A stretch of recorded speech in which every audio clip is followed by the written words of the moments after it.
Have you wondered what else you can do for your skincare rather than oils? That's of course our foundation. We all need good quality oils as we get older on our face, but there's some exercises that is supposed to actually be good for helping build up the bone in your face, and our face structure is actually huge for how we're aging, and actually mine is not great.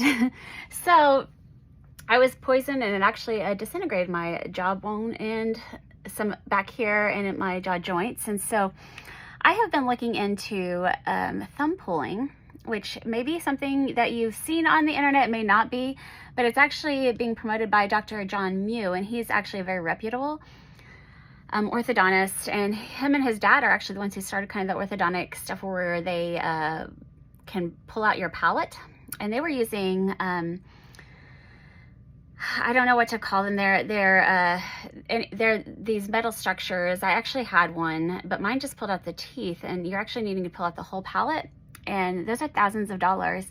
And Oscar Patel, who'd worked in myofacial clinics, actually learned to do the exact same thing with just his thumbs. I'm going to link a video so you can understand what I'm saying, because I know it's really confusing, but he actually has proof, and so him and Dr. Mike Mew are going to do a scientific study that shows that even though we're older, and I thought, well, I'm 45, this isn't going to work, but there's shows even up to 72. They have 72-year-olds on there, maybe even more, but that's the oldest I think that they have right now that has tried it, and it actually does work to change your bone structure. And our bone structure is everything for how we look as we get older, and it starts to drop because of all kinds of different things in our environment and how we hold our tongue.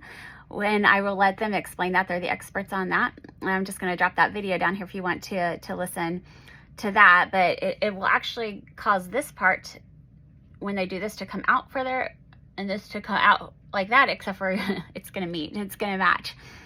And I'm actually starting this. It's like a 2-year process, but we'll see. I'm going to start it, and I'll post a video in a couple of years, and we'll see how much it worked. I'm doing a lot of before photos, so I can show the after ones, and if you look right there, it might not, mine isn't terrible, but it's, like I said, it did get disintegrated, so there is, you can actually tell the difference between, I can tell the difference between what my pictures looked like before and after. So there is some kind of natural but odd things that you might not have heard of that we can do for aging, and I like to get those out there because surgery isn't something that everybody wants, and it's not something everyone can afford, but everyone can do what he's talking about in his videos, and they have a community for that. So I just wanted to pass that information along, and I will link it so you can learn more about it if you want to.